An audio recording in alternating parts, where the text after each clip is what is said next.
Michel Perrin, bonjour. Bonjour. Vous avez publié aux éditions L'Harmattan, 1848, Louis Blanc ou la fraternité en République, dans la collection Pour comprendre. Alors, pouvez-vous nous parler de votre ouvrage? Alors voilà, pourquoi? Parce que le passé éclaire le présent.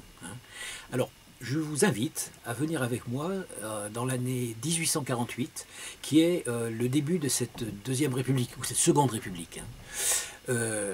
Ce moment a de fortes résonances avec notre aujourd'hui. Pourquoi? Le monde bouge, les appétits de changement se réveillent, des débats se nourrissent autour de la démocratie, de la représentativité des gouvernants, sur aussi l'articulation entre le politique et l'économie. Donc voilà, tout ça suscite l'intérêt de rapprocher les deux époques. Alors 1848, je vous invite à aller respirer avec moi dans ce livre l'air du temps. L'air du temps, c'est quoi? C'est les grands penseurs de l'époque, et alors Dieu sait si le 19e siècle est riche, l'histoire, et l'histoire de cette Seconde République, en quelques semaines, instauration de la République, instauration du suffrage universel, enfin au moins pour les hommes, abolition de l'esclavage, enfin dans la loi en tout cas, donc beaucoup de choses.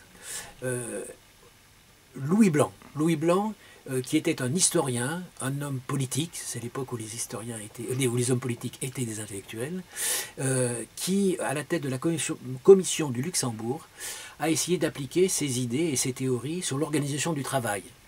Une société harmonieuse, dans l'égalité de tout le monde, voilà, tout un programme.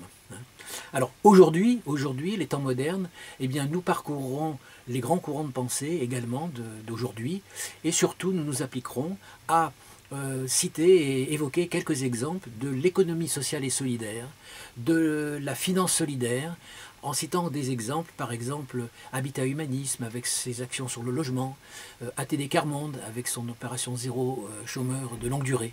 Donc voilà un petit peu le thème du livre. Alors ce livre est un livre d'optimisme.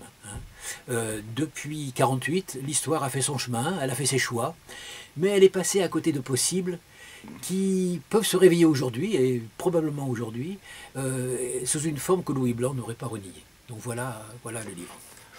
Michel Perrin, merci beaucoup.